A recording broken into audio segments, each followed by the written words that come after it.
On this episode of AV Week, we are coming to you from the show floor of InfoComm 2019 in Orlando, Florida. We cover diversity, technology, and where the industry is headed. All that and more. Next on AV Week. The network for the AV industry.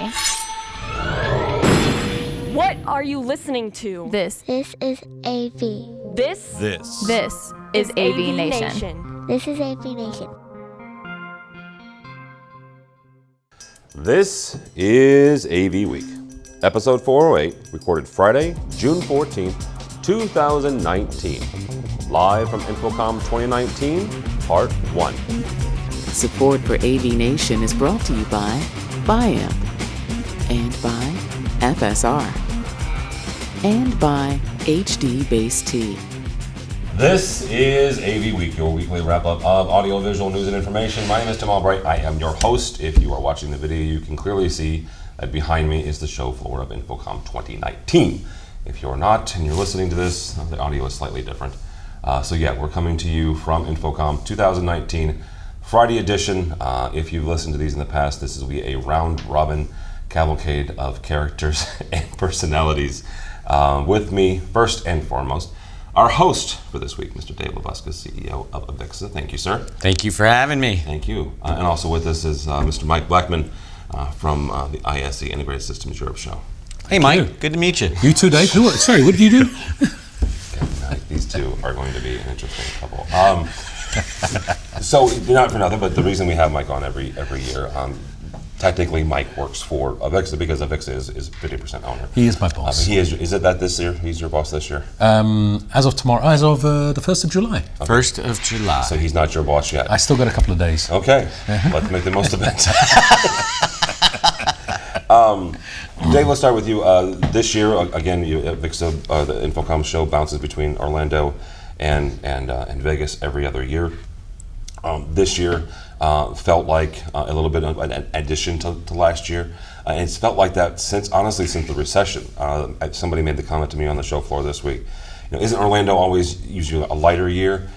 And I actually had to correct him because not since the recession. Pre-recession, absolutely. The numbers bore that out, right? Orlando was typically a down year, numbers-wise.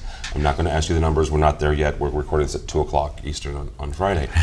But this felt like, ever since the recession, there has been an increase, at least in attendance, every year. So Vegas to Orlando to Vegas to Orlando, there was an increase.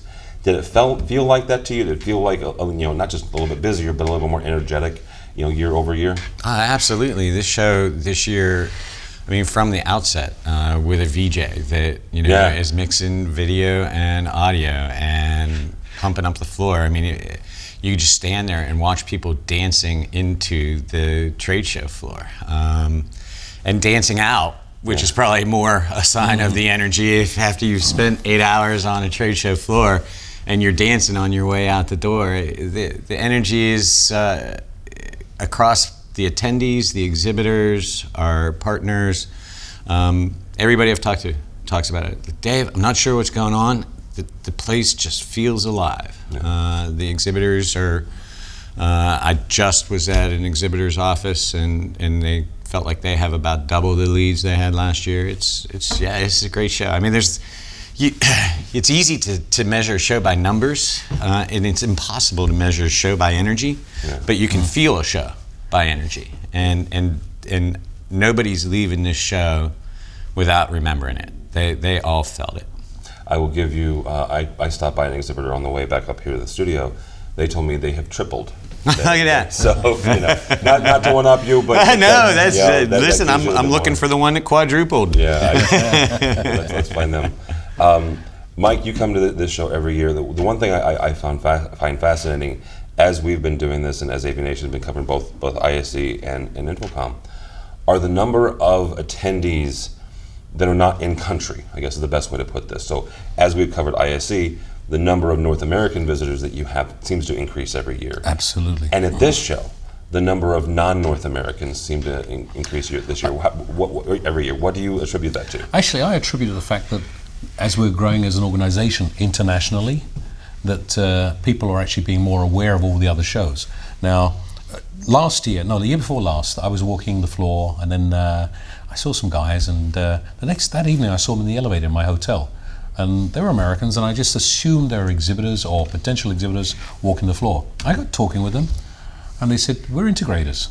So I looked at them, I said, "What are you doing here? Don't you go to our InfoComm show?"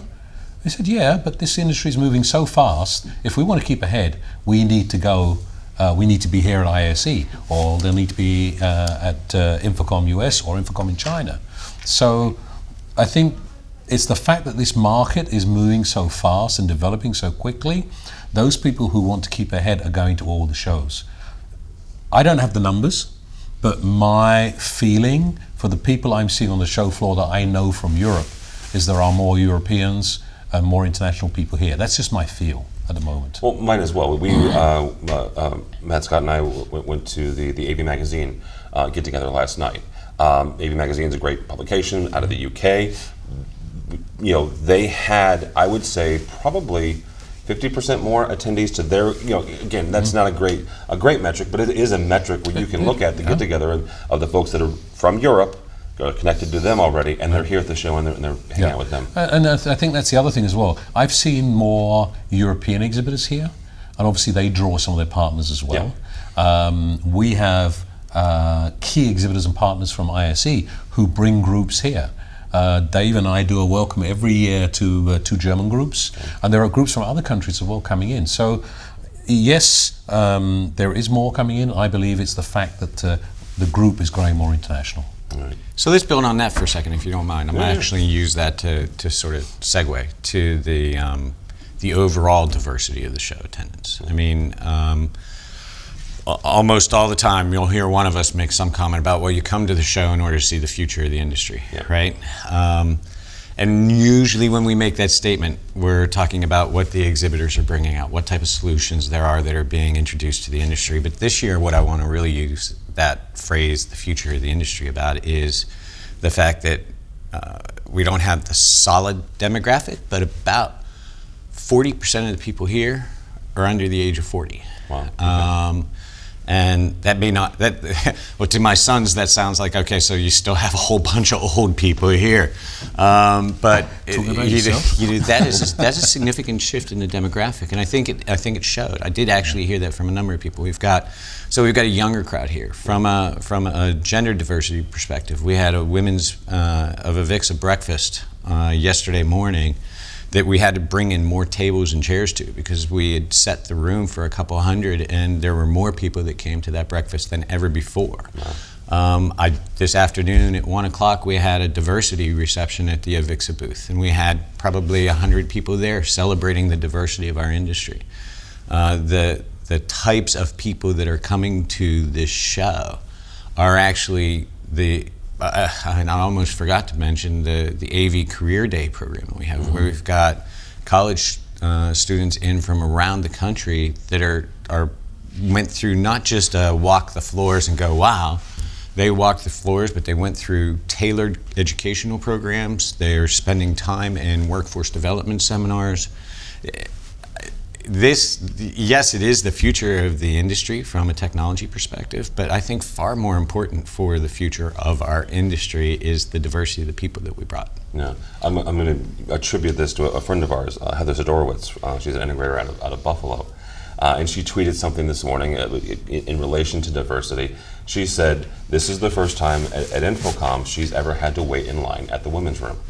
Now that's somewhat funny and tongue-in-cheek, but it's an honest to goodness assessment of how much that has how much the female population has grown. Yeah, we're not, and our work's not done, obviously, right? Absolutely. We have a lot. I'm not sitting back and saying, okay, let's relax. We nailed it. We've got a lot of work to do with regards to advancing the diversity of our industry, and in the core of that is the creativity of our industry. But it is evident that our show and the gathering of the community here is reflecting a far more energized, excited, and diverse AV community. Yeah. We're seeing the same in Europe as well. And we provide a platform for AVWeek and the other organizations to actually help promote diversity. And we're seeing, we grew from 2018 show to 2019 show from 11% of attendees being women to 13%. So not only larger numbers, but a larger percentage of that audience. We're doing more active things as well, working with AVIXA to encourage diversity and activities. We're setting our target to actually have the biggest women's event as well. Good. We've got Good. It's the good thing is we've got people in our organisation who are actually engaged in making this work. And when it comes to the future AV professionals, we've actively put on the same programs which are run by AVIXA and CEDIA at ISE to actually create the same platform and show people what's the potential for careers in this business and show how exciting it is. I mean, look at all that. Yeah, yeah, absolutely. Mike, you were part of the first diversity program this year. I want to say it was back in March at the Royal Society of Medicine. Yeah. A year ago, AVIXA started the Diversity Council. Yeah. My buddy Kevin McLaughlin was a part of it. He works at the Royal Society of Medicine, spearheaded that event. How important are events like that to gather people together and have honest conversations? I mean, you moderated a couple of panels. Some other people did some presentations. But how important is it to have honest, open conversations about some of the challenges that folks face, whether they are handicapped or they're racial or gender diversity? I think that it's important to be open because it doesn't make any sense to bury our heads in the sand that there is an issue. Yeah. But it's having that conversation gives us ideas of how to go about changing things. And hearing, if you don't have the whole picture, if you don't hear how many issues there are from the different sectors, then you don't know how to approach it. So, it was eye-opening for me to hear some of the experiences at the panels we had there and the discussions we had. And it got me thinking, saying, well, actually, we can make things change. We can do this, we can do that. And it may be just a small change, but it's a start. So it's important. And it's important just to start, even though it all adds up. How do you eat an elephant? One bite at a time. Yeah. Mm-hmm. You don't go after it all together. Dave, we'll start with you on this and ask you both kind of the same question. Where do you see the industry as a whole, both globally? Because both of you have a great vision for the global market here. Where do you see the industry going globally in the next year or two? We just published our industry outlook trends analysis report for 2019. I can tell you that research sizes our industry at $247 billion globally, growing to $325 billion by 2024. So if you do the math, that turns out to be about a 5.7% CAGR. Where that's growing or how that's growing, it's really across almost every vertical, as all of us know in our lives. It is a continued adoption of unified communications technology.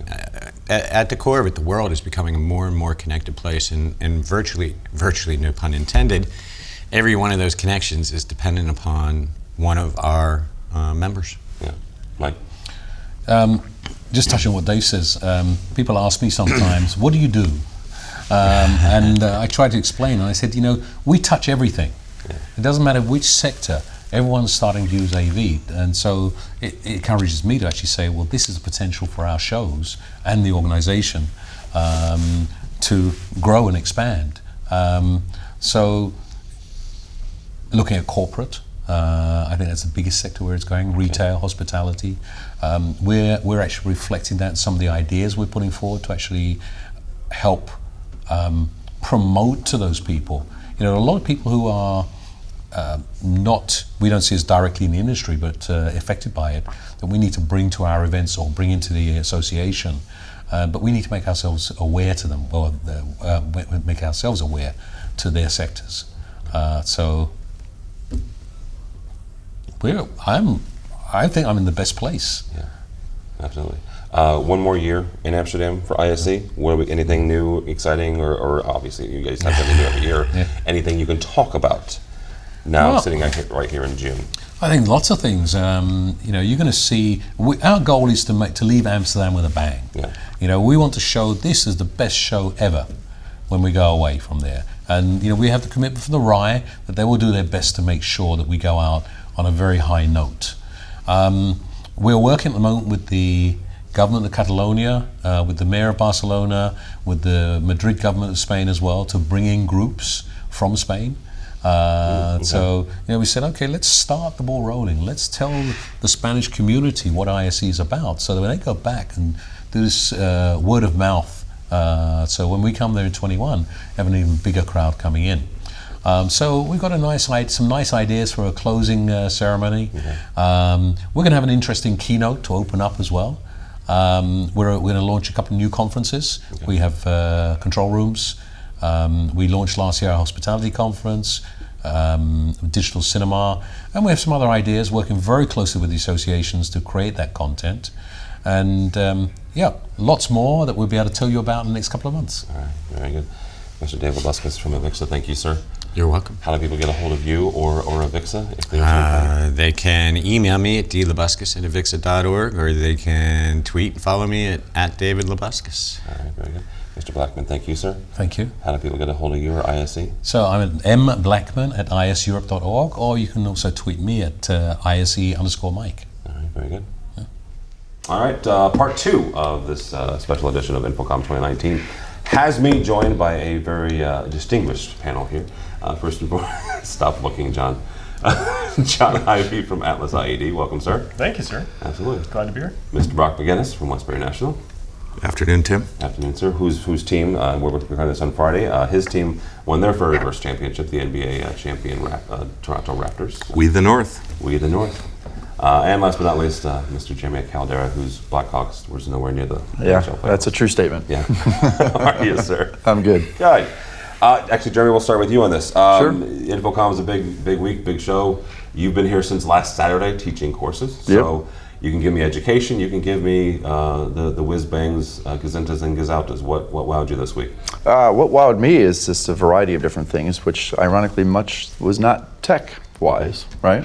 As always, I'll give props to John. I love his speaker. That's awesome, the SHS. But most importantly for me, and it was an instantaneous purchase for me, but I'm that kind of a buyer, I guess. I'm the one that the salespeople love, was the software package I looked at, which was the X10 stuff. So I was a big fan of that. So I know you guys had sent that over to me to look at and evaluated it and sent my guys over. They loved it. They sent me over. Bought it on the spot. Real quickly, if somebody's not familiar with X10, what is it, and then what wowed you about it? It was interesting for me because for a while as a small integrator, I've had a lot of trouble with finding estimation software.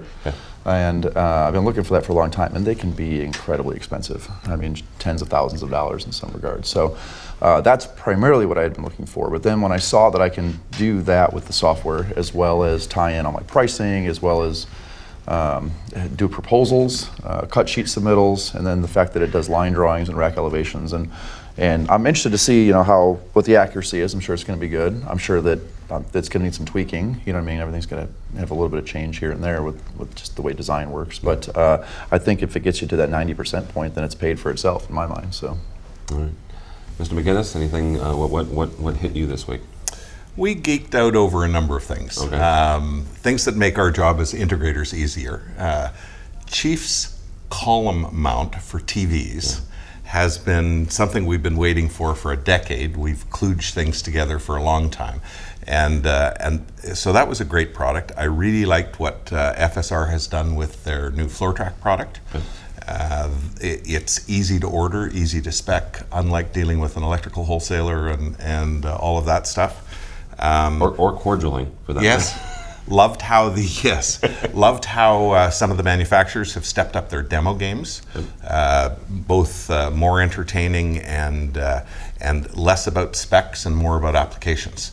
And I'll mention Bose in particular because I thought they did an amazing job of coming to the pro community and saying, hey, we've had a bit of a sketchy relationship with the pro community, but we're listening, and here's what we brought you, and here are applications. Not a spec, nothing. Just some pretty good sound out of most of those products. And people seem to be getting LED a lot better than even they were 6 months ago. The image processing part of it. I think that the bigger manufacturers, the Samsungs and the LGs, just keep getting better and better. But we saw a plethora amazing LED this week. That was one thing that I kept, especially after the first 2 days. I saw some interesting things today as well, but the first 2 days of this show, not to be, no pun intended, the one thing that kept hitting me was the visual, right? Yes. It was the visual part of this show. Because you had things like the LG, and everybody's seen, and if you haven't, we'll put a link to this, the Wave, the LG Wave, right, and Yes. the different applications. Christie had a interesting new LCD panels as well for digital signage, and Yep. Samsung brought their wall yet again, which they're still continuing to tweak that and make Yes. that a little bit better. And keeps looking better and better. Yeah, which is odd, isn't it? That the fact that they announced this a year and a half ago. Yes. Right, and every time I see it, they keep tweaking it, and it keeps looking better. We're in a golden age for visuals. I don't know how things get much better. Those 8K TVs, Amazing. oh my gosh. I've never seen anything like it. It's Never seen fantastic. anything like it. It's fantastic. And how do we get content? How do we change what we're doing from a production perspective in order to meet the quality of display that's now available to show it? So, John, Brock mentioned the fact that a lot of manufacturers are talking about solutions, not just the specs. That's one thing that you did as well in your booth. Michael Piefler and I from Atlas talked about the fact that your booth this year was specifically set up for solutions. When you come into a show like this and you look at your previous booths, inevitably all of us do this, we'll do this at AVNation, what do we do well, what did we not do well, right? When you were coming into this show this year, did you guys specifically say we want to talk about solutions, and why? Well, the why is we have 2,200 parts. So in the past, we've brought hundreds of different demo pieces. And we put them on display and we talk about them. And really, as our company's evolved, we've gotten to the point where we want to provide the full solution for the customer. So we want to be the sound masking solution. We want to be your paging emergency notification solution. We want to be your IP speaker endpoint solution for your K through 12 or higher education. So we are coming with a full software, hardware suite, and approaching the industries that way is we can be your partner for you integrators and provide most of the audio side, if not all of it. And some of the visual now too. Yeah. You were giving away something, and I want to kind of hone in on this. You were giving away a Chief motorcycle. Indian motorcycle. Oh, they're making those again? They are. So we're OEM for Polaris that owns Indian. Yep. They're made in America. So I thought it'd be a good way to reward my customers and the people that attended the show to bring one here. It's sitting on our booth. Very in fact, cool. It's happening in 20 minutes. In 20 minutes. Okay. 20 minutes. Thief River Falls, Minnesota? Yep. Yeah. So you're bringing an you brought an Indian motorcycle to tie into the Made in America. Made in America. TAA, BA compliant, hundreds of products made in our factories domestically. And that's the thing, tying into yours as well.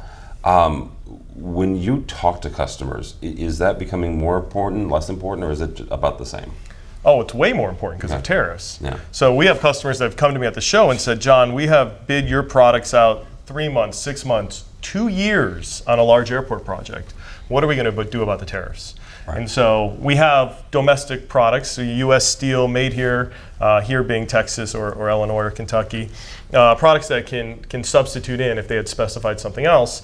And we're working with everyone to try to not have a little as impact as possible. My view on tariffs, and I think a lot of people would agree, it is a federal mandated tax. There's nothing I can do about it, right? The U.S. government has come and levied this tax on us, so we have to pay that tax.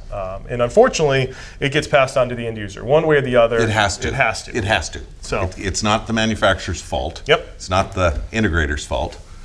Yeah. And we can't possibly absorb that. Yep. So we're trying now, especially at this show, we're showing a lot more of our TAA, BAA, Made in America products, just in case there is a situation where they need to cross something over. All right, very good. Brock, one thing that we talked about with Dave Labuscus and Mike Blackman was the diversity part of this show, and the honestly the growth that this show has seen in certain segments of the population that 10 years ago was either non-existent or a very small percentage. How important is it for this industry to expand its borders? Oh my gosh, it's a global marketplace. Yeah. And even within our own countries, the United States or Canada, we have global customers. and people from everywhere, and the inclusion or the making sure that we're in a position to reach out to every segment of a marketplace. It might be another language, it might be another cultural way of doing business, but my favorite comment on the diversity at the show this week, Amelia Vrabel's tweet this morning, that said this is the first time she's ever had to line up at the ladies' washroom. Yeah, That's great. yeah. Which I think is fantastic. We're getting there. We're certainly getting there. Absolutely. Jeremy, as we wrap up here, when you look at, you're heavily involved in the AVIXA leadership and in education and stuff like that, where do you see this, not just the industry, but AVIXA as an organization heading in the next year or 2 years?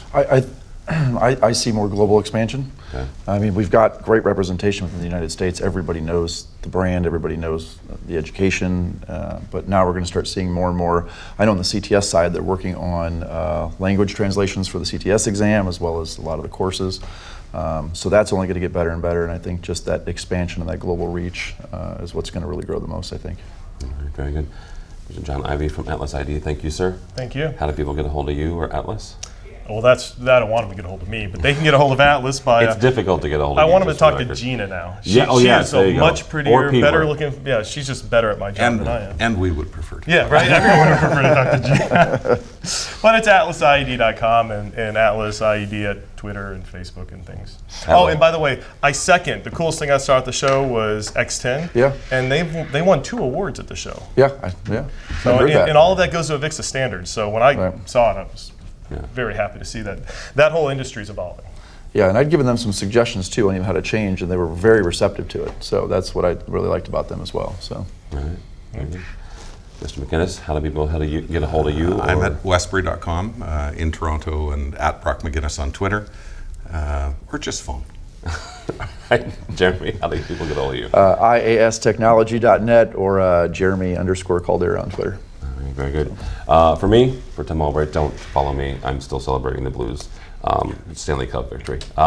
For us, for AVNation, go by the website, avnation.tv. That's avnation.tv. You'll find this program and a host of others and all of our coverage of InfoComm 2019. Also, while you're there, check out our supporter section. These are the folks who help us financially, help us bring you InfoComm 2019, and John Ivey and Atlas ID are one of the main ones, so we thank him for his support. So all that and more at avnation.tv, avnation.tv. Thanks so much for listening. Thank you so much for watching. That's all the time we have for AV Week.